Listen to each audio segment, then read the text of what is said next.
Peter Fortenbaugh can check every box on a high-class resume. 2 Ivy League degrees, consultant at a top New York firm, senior VP in a Silicon Valley startup. His career trajectory was taking off. But somewhere along the way, he changed gears. These days, he spends his time rather differently as executive director of the Boys and Girls Club in East Palo Alto. The only thing that remains the same is his success rate. Since taking the job, the club has received many national awards and now has over 2,000 active members. In a community where the school dropout rate is notoriously high, the club has a 90% graduation rate among its members. You might be tempted to ask, how did this guy get here? I was very fortunate growing up in New Jersey, and I was given lots of opportunities. And I became aware very early on that a lot of my peers didn't have those same opportunities. And it's always just kind of gnawed at me a little bit. I've always wondered, how can we, make the world a little bit more fair? It's very idealistic. I remember the Fresh Air Fund used to advertise in the New York Times, and I was always, my goodness, these kids don't even have a chance to go to summer camp. But yeah, I was going down to the shore and having this amazing summer.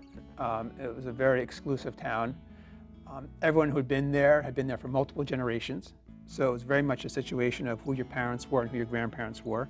And a lot of the families there brought help. They had help. And all the help were African American. They all wore uniforms. And my grandparents were no different. They had 2 help. But it was obvious to me that here they were, the ones doing the work, but they were sleeping in the basement. So fast forward to now. You see it tremendously here, unfortunately, in Silicon Valley, where we live.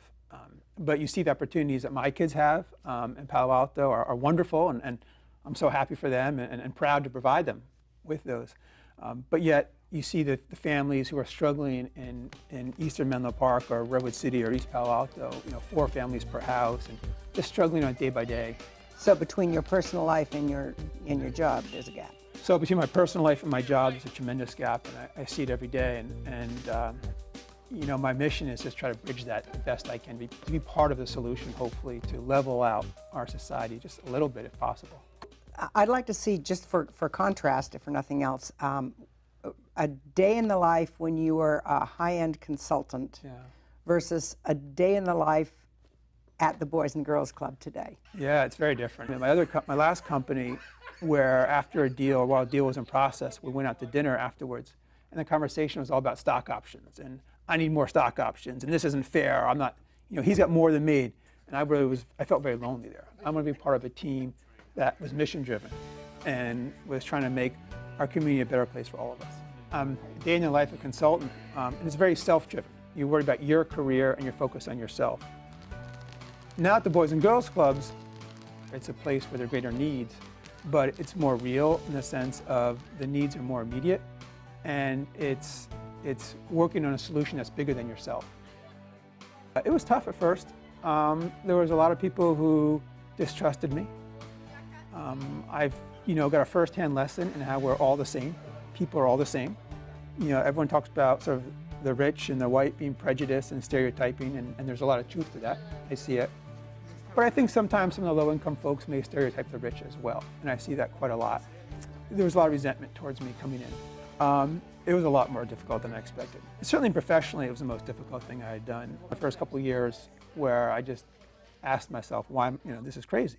I don't need this. But at the end of the day, it was what I cared about.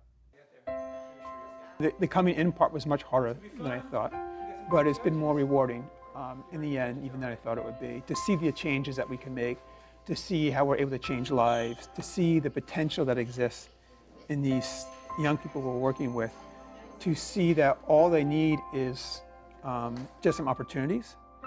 It's also been harder in the sense of the challenges that our families face are greater than I was appreciative of. I believe we can make a difference. We see it all the time. What these kids just need is a chance. They need opportunity, they need relationships, they need someone to believe in them.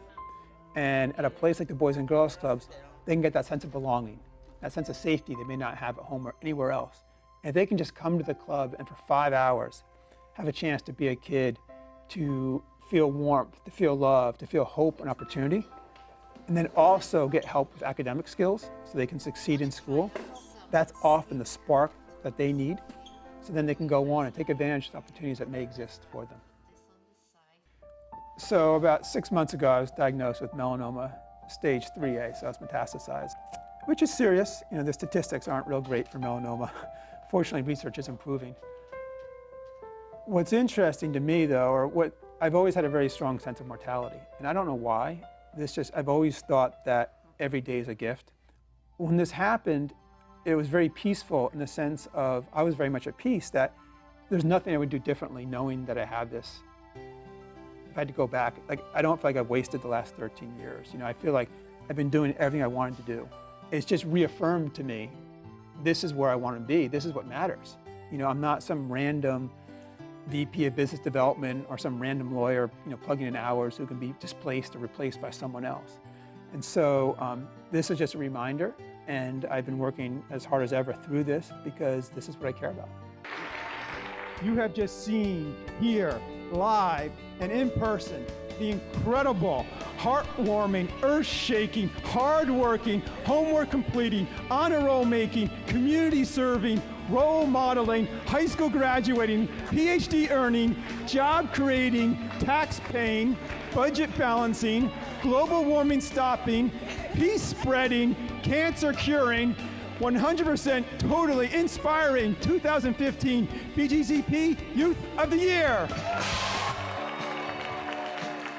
You know, the most rewarding thing at the end of the day is knowing that we are leading an organization that is impacting a lot of kids' lives and is, in some small way, making Silicon Valley a great place for all families to live.